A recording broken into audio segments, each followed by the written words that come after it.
Hi guys, Har Har Mahadev. Welcome to the mysterious 369 tarot. कैसे हो आप सभी?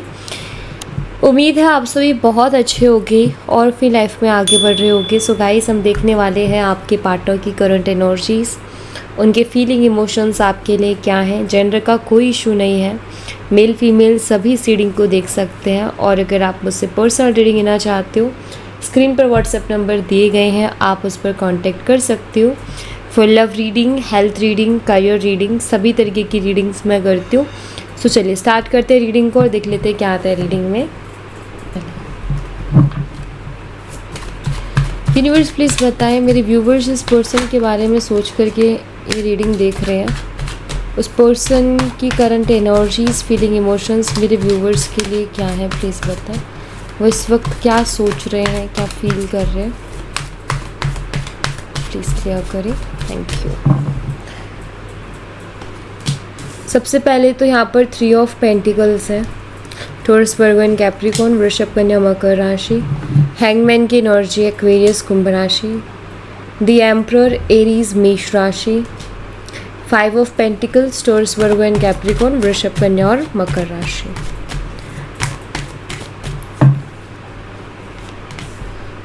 Night of cups, Cancer, Scorpio, Pisces, कर्क, मीन और वृश्चिक राशि। The magician, all sign. Queen of swords, Gemini, Libra, Aquarius, मिथुन, तुला और कुंभ राशि। And 3 of wands, Aries, Leo and Sagittarius, मेष, सिंह और धनु राशि। Let's see. सबसे पहले तो 3 ऑफ कॉइन्स की एनर्जी को हम देखेंगे कि ये यहाँ पर क्यों है और हमें क्या बताना चाह रही हैं। तो चलिए, यूनिवर्स 3 ऑफ कॉइन्स की एनर्जी को क्लैरिफाई कीजिए प्लीज़।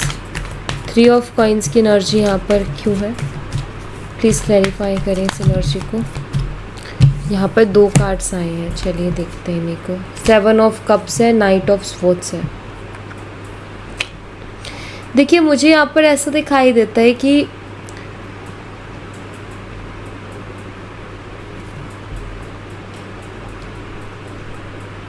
आई फील आपके पार्टनर किसी तरीके की कोई कन्फ्यूज़न में थे, क्योंकि यहाँ पर बहुत ही हैप्पी एनर्जी दिख रही है। ठीक है, जैसे किसी उलझन से बाहर निकल रही है। वो खुशी है जहाँ इंसान कहीं फंसा हुआ था और वो उससे बाहर निकल रहा है, और उसके बाद की ये खुशी है। तो मुझे ऐसा दिखाई दे रहा है जैसे आपके जो पार्टनर है वो किसी उलझन से जैसे कि बाहर निकल रहे हैं। किसी उलझन, कोई उलझन थी, या वो अपने दिमाग में कुछ सवाल थे जिनके जवाब वो चाहते थे, या कुछ क्लियरिटी चाहते थे और उनको वो मिली, और उसके बाद जो खुशी है वो मुझे यहाँ पर दिखाई देती है कि आपके जो पार्टनर है उनकी जो है कोई ना कोई उलझन जो है वो सुलझी है। अब यहाँ पर नाइट ऑफ स्वॉर्ड्स है जो कि एक बेचैनी को बता रहे हैं। यूनिवर्स से बेचैनी की एनर्जी क्यों है यहाँ पर, प्लीज़ किस बात को लेकर के इस पर्सन को इतनी बेचैनी है, प्लीज़ क्लैरिफाई करें। यहाँ पर 8 ऑफ पेंटिकल्स है। ऐसा नज़र आता है कि आपके पार्टनर को अभी ऐसा लगता है, जैसे आई फील कि इस रिलेशनशिप को लेकर के ही हो सकता है आपके पार्टनर किसी तरीके की कोई क्लियरिटी चाह रहे थे और उनको वो मिली भी, लेकिन अब इनका बेचैनी इस बात की है कि ये 8 ऑफ पेंटिकल, ये वर्क तो करना चाहते हैं लेकिन ये वर्क करे कैसे, या इनको ऐसा लगता है कि यार बहुत ज़्यादा काम करना पड़ेगा क्योंकि प्रॉब्लम भी उतनी ज़्यादा हो गई है। किसी चीज़ में हार्डवर्क कब करना पड़ता है, किसी चीज़ में हार्डवर्क तब करना पड़ता है जब वो चीज़ मुश्किल होता है पाना। मतलब हमें लगता है ना कि यार इसके लिए तो मुझे डबल मेहनत करनी पड़ेगी, अगर ये चीज़ मुझे मेरी ज़िंदगी में चाहिए तो इसके लिए मुझे दुगनी मेहनत करनी पड़ेगी, दुगने एफ़र्ट डालने पड़ेंगे, एक्स्ट्रा एफ़र्ट डालने पड़ेंगे। तो उनको भी कहीं ना कहीं ऐसा ही दिखाई दे रहा है। उनको ना वो इस रिश्ते में एफ़र्ट डालना चाहते हैं, उनको क्लियरिटी मिल गई है कि उनको क्या करना है, बट ये जो एक्स्ट्रा एफ़र्ट है, एक होते हैं ना कि इंसान ना थोड़ा सा ऐसा लगता है कि यार मैं इतना एक्स्ट्रा एफ़र्ट डालना तो मुझे पड़ेगा, अगर मैंने डाला और मुझे वो आउटकम उतना अच्छा नहीं मिला तो, मतलब मान लीजिए कि आप किसी काम को करने जा रहे हो और दुगनी मेहनत कर रहे हो और पता चले कि दुगनी मेहनत के बाद भी कोई सफलता नहीं है। जैसे कि एक एग्जांपल देती हूँ, मान लीजिए आपके जो पार्टनर है, आप उनसे बात करना चाहते हो, आप डायरेक्ट उनको कॉल कर रहे हो, वो रिसीव नहीं कर रहे हैं, ठीक है। अब आप किसी दोस्त को पकड़ रहे हो, उसको मना रहे हो, उससे बोल रहे हो कि उससे बात करवा दे, उसके बावजूद भी वो बात नहीं कर रहे हैं। फिर आप कहीं से कोई नंबर ले रहे हो या कहीं से कुछ आईडी बना रहे हो, कुछ तो एफर्ट एक्स्ट्रा और डाल रहे हो, आप उससे बात कर रहे हो, वो फ़ोन काट दे रहा है, आप बहुत समझाने की कोशिश कर रहे हो लेकिन वो फ़ोन काट दे रहा है, फिर भी आप और एफ़र्ट डाल रहे हो और एक्स्ट्रा एफ़र्ट डाल रहे हो कि यार कैसे ना तैसे बात हो जाए, और उसके बावजूद भी कुछ हाथ नहीं लगता आपके, उसके बावजूद भी ऐसा बात हो ही नहीं पाती है। तो वो होता है ना एफ़र्ट, एक्स्ट्रा एफ़र्ट डालने के बाद भी आउटकम हमें वो नहीं मिला तो इंसान का मन बैठ जाता है।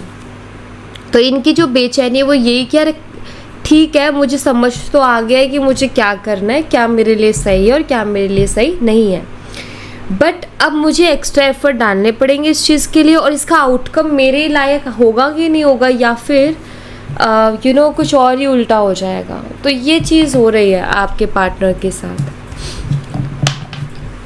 ठीक है। हैंगमैन की एनर्जी को क्लैरिफाई कीजिए यूनिवर्स, हैंगमैन की एनर्जी यहाँ पर क्यों है, प्लीज़ क्लैरिफाई करें। यहाँ पर 6 ऑफ कप्स है।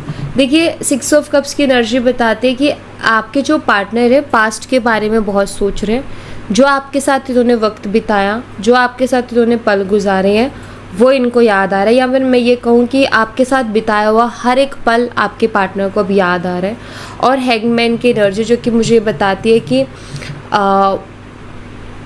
वो स्टक है और अपनी लाइफ में अभी उनकी जो करंट लाइफ है वो स्टक है और वो पास्ट के ख्यालों में खोए रहते हैं, अपने प्रेजेंट पे फोकस नहीं कर पा रहे और ना अपने फ्यूचर पे फोकस कर पा रहे। वो स्टक होकर के सिर्फ पास्ट जो बीत चुका है उसी के बारे में लगातार सोच रहे हैं।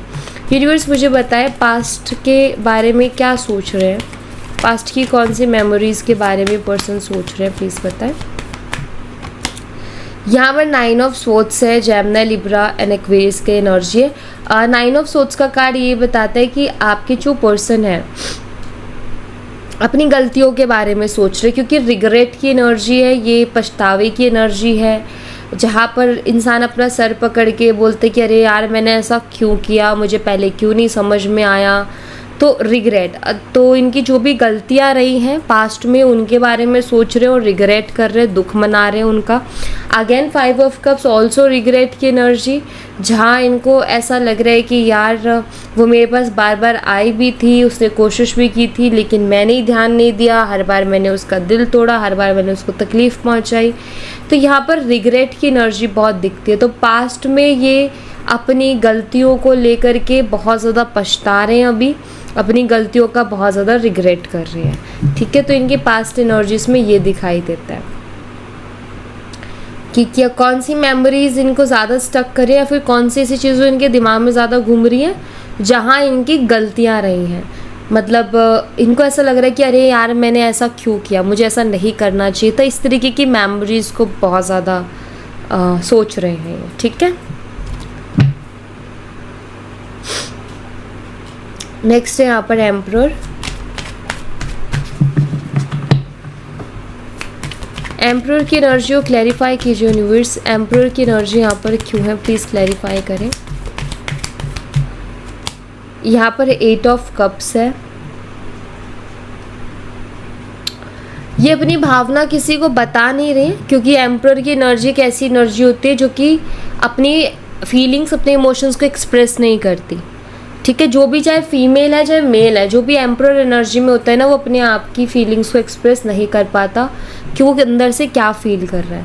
बट 8 ऑफ कप्स की एनर्जी यहाँ मुझे बताती है कि आपके जो पार्टनर है अंदर से बहुत ही अकेलापन महसूस कर रहे हैं। उनको ये महसूस हो रहा है या फिर वो देख चुके हैं कि उनकी लाइफ में जितने भी रिश्ते थे उनमें से कोई भी ऐसा रिश्ता नहीं था जो जेन्युइनली उनका था। सारे रिश्ते दिखावे के थे, या फिर बस हाँ दिखाने के होते हैं ना कि ये मेरे रिश्ते हैं, बट उनमें से कुछ ही रिश्ते जेन्युइन होते हैं ना अपनी, जो हमारे बारे में जेन्युइनली फ़िक्र करते हैं, हमारी केयर करते हैं या हमसे प्यार करते हैं। सभी लोग तो ऐसे नहीं होंगे ना जो हमसे प्यार करेंगे। तो मुझे यहाँ पर ऐसा दिखाई देता है कि आपके जो पर्सन है वो बहुत अकेलापन महसूस कर रहे हैं, क्योंकि उनको ना जो रिश्तों के बदौलत वो ओवर कॉन्फिडेंस में थे, उनको ये महसूस हो चुका है कि यार ये सिर्फ दिखावे के रिश्ते, जेन्युइन रिश्ते नहीं है। तो ये आपके जो पार्टनर है वो अकेलापन महसूस कर रहे हैं। यूनिवर्स प्लीज़ बताएं ऐसा क्या हुआ है जिसके बाद ये ऐसा फील करने लगे हैं। ऐसा क्या हुआ इनकी लाइफ में जिससे ये ऐसा फील करने लगे हैं, प्लीज़ बताएं। यहाँ पर 3 ऑफ कप्स है। देखिए बात होती है ना प्रायोरिटी की, तो मुझे यहाँ पर वही दिखाई दे रहा है। जैसे मान लीजिए किसी इंसान की प्रायोरिटी तो हम हैं, लेकिन किसी इंसान की प्रायोरिटी कोई और है। तो मुझे यहाँ पर ऐसा दिखाई देता है कि इन्होंने ये देखा है कि जो इनकी लाइफ में बाकी के जो रिश्ते थे आपके अलावा, उन रिश्तों की प्रायोरिटी सिर्फ ये खुद नहीं थे, उनकी प्रायोरिटी कोई और लोग थे। और इन्होंने वहाँ अकेलापन महसूस किया जब इनसे ज़्यादा उन लोगों ने औरों को तवज्जो दी या औरों के साथ अच्छा बिहेव किया और इनको हमेशा लास्ट में याद किया। ठीक है, जैसे फॉर एग्ज़ाम्पल कि 3 लोगों का एक ग्रुप है, 3 दोस्त हैं। अब उसमें से जो है मान लीजिए एक का नाम नेहा है, एक का नाम प्रिया और एक का नाम काजल। ठीक है, तो नेहा अपनी बेस्ट फ्रेंड प्रिया को मानती है। ठीक है, और प्रिया भी कहीं ना कहीं कई बार ये शो करती है कि नेहा मैं तुम्हारी बेस्ट फ्रेंड हूँ। बट मेन टाइम पर जब भी बहुत ज़रूरी टाइम होता है तो उस टाइम देखते कि प्रिया जो वो काजल की ज़्यादा बेस्ट फ्रेंड बनी होती है, नेहा को नहीं पूछती है। तो महसूस होता है ना कि अरे यार मैं इसको बेस्ट फ्रेंड मानती हूँ अपना, लेकिन ये तो मुझे किसी एंगल से मान ही नहीं रही है। मेरी प्रायोरिटी वो है बट मैं उसकी प्रायोरिटी नहीं हूँ, उसकी प्रायोरिटी तो काजल है। सो इसी तरीके से मुझे दिखाई देता है कि इनके साथ कुछ ऐसा बिहेव किया गया है या इनके साथ ऐसा कुछ हुआ है जिसकी वजह से इनको ये महसूस हुआ है कि मैं अकेला हूँ, मैं किसी की प्रायोरिटी पर नहीं हूँ। ठीक है, तो वो इसीलिए इनको ऐसा महसूस हुआ और इसीलिए इस तरीके से फील कर रहे हैं। 5 ऑफ कॉइन्स को क्लैरिफाई करें यूनिवर्स। 5 ऑफ कॉइन्स की एनर्जी यहाँ पर क्यों है, प्लीज़ क्लैरिफाई कीजिए 5 ऑफ कॉइन्स को। यहाँ पर 4 ऑफ वॉन्ड्स है, ये आपके साथ को बहुत मिस कर रहे हैं। 5 ऑफ कॉइन्स अगेन ये बता रहा है कि इनको ऐसा लग रहा है कि यार मैंने मेरी लाइफ में ना सब कुछ खो दिया और आपका जब साथ था तो बहुत कुछ था इनकी लाइफ में और अभी उसको मिस कर रहे हैं। मतलब आप एक तरीके से कह सकते हो कि ये आपके साथ को मिस कर रहे हैं। ठीक है, और यहाँ पर 5 ऑफ पेंटिकल है जो कि मुझे बताते हैं शायद ये पर्सन फाइनेंशियली भी स्ट्रगल कर रहे हैं अपनी लाइफ में और परेशान है बहुत ज़्यादा। इनको ऐसा लगता है कि मेरी लाइफ में कुछ नहीं बचा है, मैं लुट गया हूँ, बर्बाद हो गया हूँ, ऐसी वाली फीलिंग है इनको। और अभी जैसे कि आपका साथ चाह रहे हैं कि आपका साथ इनको मिल जाए, आपका साथ मिल जाएगा तो इनकी लाइफ में बहुत सी चीज़ें बदल जाएंगी, ऐसा ही महसूस कर रहे हैं। ठीक है, चलिए नेक्स्ट है यहाँ पर night of cups. Night of cups को क्लैरिफाई करें यूनिवर्स, नाइट ऑफ कप्स की एनर्जी यहाँ पर क्यों है।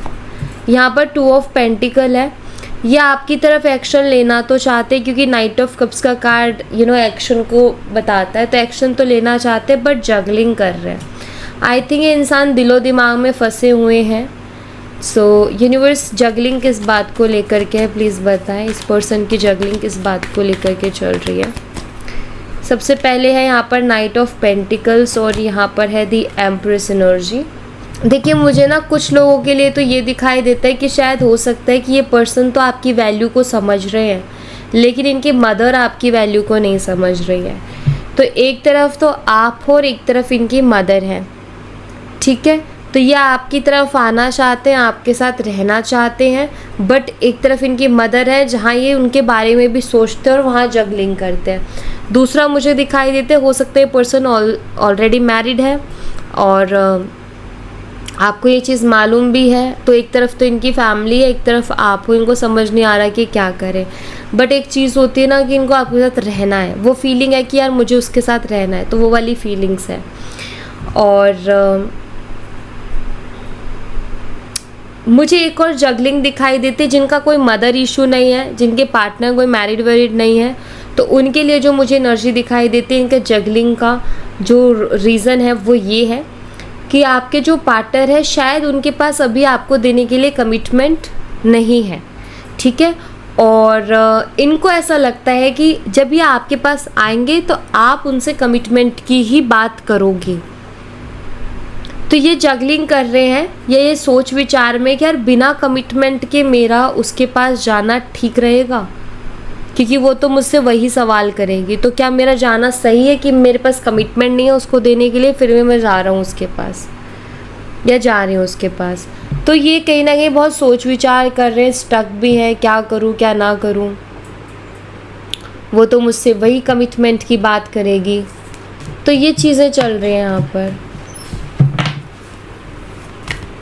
द मैजिशियन एनर्जी को क्लैरिफाई कीजिए यूनिवर्स। द मैजिशियन एनर्जी यहाँ पर क्यों है प्लीज़ बताएं।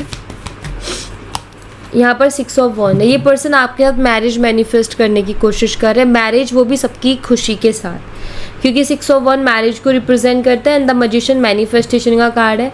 ये मैनिफेस्ट कर रहे हैं आपके साथ मैरिज, लेकिन ये भी चाहते हैं कि सबकी खुशी के साथ हो। ये किसी को दुखी करके आपके साथ शादी नहीं करना चाहते, सबकी खुशी के साथ आपके साथ शादी करना चाहते हैं। यूनिवर्स मुझे बताएं ये पर्सन मेरे व्यूवर से शादी क्यों करना चाहता है, क्या ऐसा दिखता है जिसकी वजह से शादी करना चाहते हैं, प्लीज़ बताएं। यहाँ पर 6 ऑफ पेंटिकल है। इनको ऐसा लगता है, पहली चीज़ तो इनको ये फील होता है कि आपको बैलेंस करना आता है, आप हर चीज़ को बैलेंस कर देते हो और आप एक अच्छा सा बैलेंस बना के लाइफ में चलते हो, ठीक है। दूसरा, आप बहुत ज़्यादा सपोर्टिव हो। इनको ऐसा लगता है कि इनके बुरे वक्त में भी आप इनको बहुत सपोर्ट करोगे, आप इनको छोड़ के नहीं जाओगे, बल्कि आप बहुत ज़्यादा सपोर्टिव पर्सन हो, तो इनको ऐसा महसूस होता है, ठीक है। तो यहाँ मुझे ऐसा दिखाई देता है कि इस पर्सन को ऐसा लगता है कि इनकी हर लाइफ की हर सिचुएशन में आप उनके साथ खड़े रहोगे, आप उनका साथ नहीं छोड़ोगे, जिसके कारण ये पर्सन आपसे शादी करना चाहते हैं। और यहाँ पर 5 ऑफ स्वॉर्ड्स की एनर्जी है। आई थिंक आपके अंदर पेशेंस लेवल बहुत स्ट्रॉन्ग है और वो इन्होंने देखा हुआ है इस रिलेशनशिप में रह करके, और कहते हैं कि जिस इंसान के अंदर पेशेंस है, सब्र है, उसका रिश्ता लंबा भी जाता है। तो इन्होंने वो पेशेंस भी देखा है कि आपके अंदर कितना पेशेंस है। जब भी ये आपके साथ बुरा बर्ताव करते थे तो आपने उन बहुत पेशेंसली इनसे डील किया है। तो इनको वो सारी चीज़ें दिखती है जिससे कि रिश्ता लंबा जा सकता है, या टिकेगा या चलेगा, क्योंकि आजकल रिश्ते वैसे ही नहीं चल रहे हैं। तो इनको ये समझ में आता है कि आप वो पर्सन हो जो कि इनका हर सिचुएशन में, हर समय में साथ निभाओगे। इसीलिए इंसान आपके साथ शादी मैनिफेस्ट कर रहे हैं, मैरिज को मैनिफेस्ट कर रहे हैं। क्वीन ऑफ स्वॉर्ड्स को क्लैरिफाई कीजिए यूनिवर्स। क्वीन ऑफ स्वॉर्ड्स यहाँ पर क्यों है प्लीज़ क्लैरिफाई करें। यहाँ पर 10 ऑफ वॉन्ड्स है। देखिए, आई थिंक आपने हो सकता है लास्ट टाइम इनको बहुत क्लियरली, कुछ स्ट्रिक्टली, बोल्डली कुछ तो बोला है आपने इनको, ठीक है।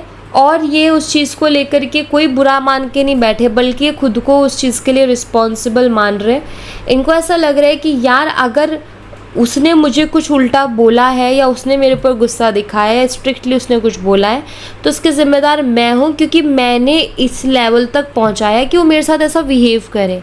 शायद आपने ना लास्ट टाइम जो उनको रूडली बात की, उससे ज़्यादा रूडली आपने पहले कभी बात नहीं की उनसे, या जिस तरीके से आप उनको बिल्कुल भी ध्यान नहीं दे रहे हो। अगर आपने रूडली बात भी नहीं की तो आप बिल्कुल ध्यान नहीं दे रहे हो उनके ऊपर, तो वो भी आपने कभी नहीं किया, बट अब किया आपने क्योंकि आप तंग आ चुके थे।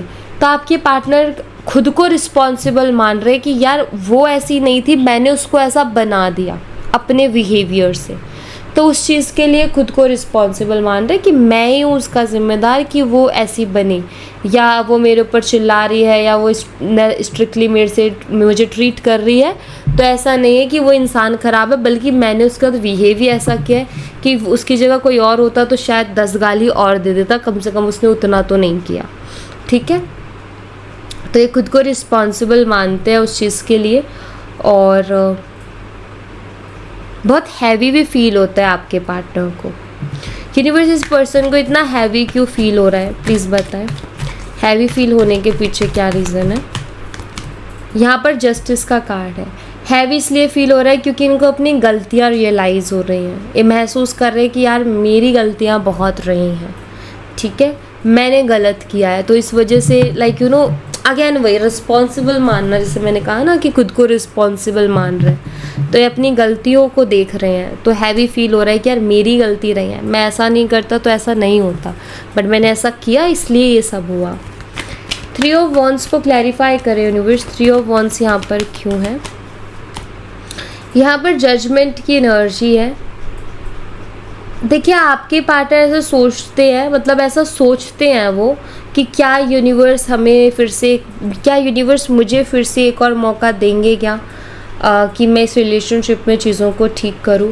यूनिवर्स मुझे बताएं ये एक और मौका पा कर के क्या करने की सोच रहे, क्या करना चाहते हैं अगर इनको एक और मौका मिले तो। यहाँ पर 4 ऑफ स्वॉर्ड्स की एनर्जी है और यहाँ पर हैंगमैन की एनर्जी है।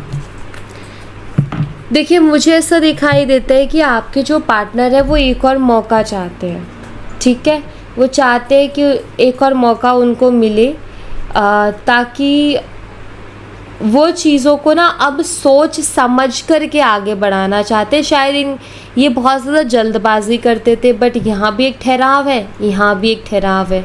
यहाँ भी इंसान कुछ करने से पहले सोच रहा है, यहाँ भी इंसान कुछ करने से पहले सोच रहा है। तो मुझे यहाँ पर ऐसा दिखाई देता है कि जैसे यूनिवर्स से बोल रहे हैं कि यूनिवर्स आप मुझे एक और मौका दीजिए, मैं इस बार जो भी करूँगा वो बहुत सोच समझ के करूँगा और मैच्योरली करूँगा या करूँगी। तो आई थिंक वो पहले इतना नहीं सोचते थे, बट अब वो सोच रहे हैं कि भी मुझे जो भी करना चाहिए वो सोच समझ के करना चाहिए, ठीक है। और देख लेते हैं, सबसे पहले तो ये देखेंगे आपके पर्सन की एनर्जी के लिए लेंगे एक कार्ड। तो यहाँ से यूनिवर्स मेरे व्यूवर्स के पार्टनर की एनर्जी बताएं, उनकी एनर्जी क्या है, मेन एनर्जी क्या है, मेरे व्यूवर्स के लिए गाइडेंस क्या है। प्लीज़ मेरे व्यूवर्स के लिए गाइडेंस दीजिए, थैंक यू। इस रिलेशनशिप के लिए यूनिवर्स आप क्या बताना चाहते हैं मेरे व्यूवर्स को, प्लीज़ बताएं। चलिए देखते हैं। सबसे पहले आपके पार्टनर गो आउटसाइड की एनर्जी, इट मीन्स वो अपनी ही कंपनी को बहुत ज़्यादा इंजॉय कर रहे हैं। मतलब इंजॉय नहीं, मतलब एक होता है ना कि इंसान को खुद के साथ रहना, खुद से सेल्फ टॉक करना, ये सारी चीज़ें चल रही हैं उनकी, सोच विचार करना, थोड़ा सा जो शोर शराबा है उससे थोड़ा साइड ले जाके खुद में रह कर के चीज़ों के बारे में सोचना। तो उस एनर्जी में मुझे आपके पार्टनर दिखाई दे रहे हैं। आपके लिए जो गाइडेंस है वो स्टेजेस, ट्विन फ्लेम स्टेजेस की एनर्जी है। आपके लिए यहाँ पर गाइडेंस ये कि लाइफ है और लाइफ में हर एक चीज़ में ना उतार चढ़ाव आते हैं, चाहे आप करियर देख लो, चाहे आप लव लाइफ देख लो, चाहे आपकी नॉर्मल लाइफ देख लो, लाइफ में उतार चढ़ाव होते ही हैं। कभी भी लाइफ स्मूथली नहीं चलती है, बट आपको अपनी एनर्जीज़ को बैलेंस करके चलना है। ट्विन फ्लेम की एक एनर्जी होती है, ज़रूरी नहीं कि ट्विन फ्लेम कनेक्शन वालों के लिए मैसेज, नहीं, ट्विन फ्लेम की एक एनर्जी होती है मैस्कुलाइन और फेमिनाइन एनर्जी। मीन्स यहाँ पर ना आपके लिए गाइडेंस ये है, क्योंकि हम गाइडेंस देख रहे हैं तो उसके हिसाब से गाइडेंस ये है कि चाहे लाइफ में सिचुएशन कैसी भी हो, आपको एक परफेक्ट बैलेंस लेकर के चलना है। अगर लाइफ में बहुत खुशियाँ आ रही हैं तो आपको ऐसा नहीं है कि बहुत इमोशनल हो जाना है या बहुत प्रैक्टिकल हो जाना है, आपको एक परफेक्ट बैलेंस होना चाहिए, तो वो अच्छा रहता है। और दुख है, लाइफ में बहुत तकलीफ़ है, तो उसमें भी परफेक्ट बैलेंस हो तो वो टाइम भी निकल जाता है, क्योंकि वो एक टाइम है और अच्छा बुरा खुशी और गम चलते रहते हैं लाइफ में। लेकिन आप अगर अपनी एनर्जीज़ को बैलेंस रखते हो तो टाइम इजीली निकल जाता है, ठीक है। रिलेशनशिप के लिए यहाँ पर सपोर्ट की एनर्जी है, तो मुझे यहाँ पर ऐसा दिखाई देता है कि पहला जो सपोर्ट से है, I feel divine powers, divine energies support कर रही हैं इस रिलेशनशिप को। आप दोनों फिर से कनेक्ट होगे, ठीक है। इन फ्यूचर आपके पार्टनर की तरफ से आपको सपोर्ट देखने को मिलेगा जो पहले नहीं करते थे। सपोर्ट किस तरीके का, उनकी तरफ से एफर्ट, पहले शायद एक तरफा था रिलेशन, सिर्फ आप ही एफ़र्ट डाल रहे थे, उनको कोई मतलब ही नहीं था, तो उनकी तरफ से भी वो दिखेगा, एफ़र्ट दिखेंगे। तो एक रिलेशनशिप को चलाने के लिए जो दोनों की एनर्जीज लगती हैं, तो वो एनर्जी सपोर्ट मुझे लगता है आपके पार्टनर दिखाएंगे इन फ्यूचर। जहाँ आपको ऐसा फील होता है ना कि यार वो कुछ नहीं कर रहे इस रिलेशनशिप के लिए, सिर्फ मैं ही कर रही हूँ, तो आपको उनकी तरफ से भी दिखेगा कि हाँ वो भी कुछ कर रहे हैं, ठीक है। सो या thank you so much guys, ये थी आप लोगों के लिए एक छोटी सी रीडिंग। आई होप आपसे रेजोनेट की हो, आई होप आपको पसंद आई हो। रेजोनेट की हो तो मुझे बताना ज़रूर कमेंट बॉक्स में। पसंद आई हो तो लाइक ज़रूर करना, चैनल को सब्सक्राइब करना मत भूलना। मैं मिलती हूँ आपसे नेक्स्ट रीडिंग में, तब तक अपना ख्याल रखें। Bye bye, take care, see you again.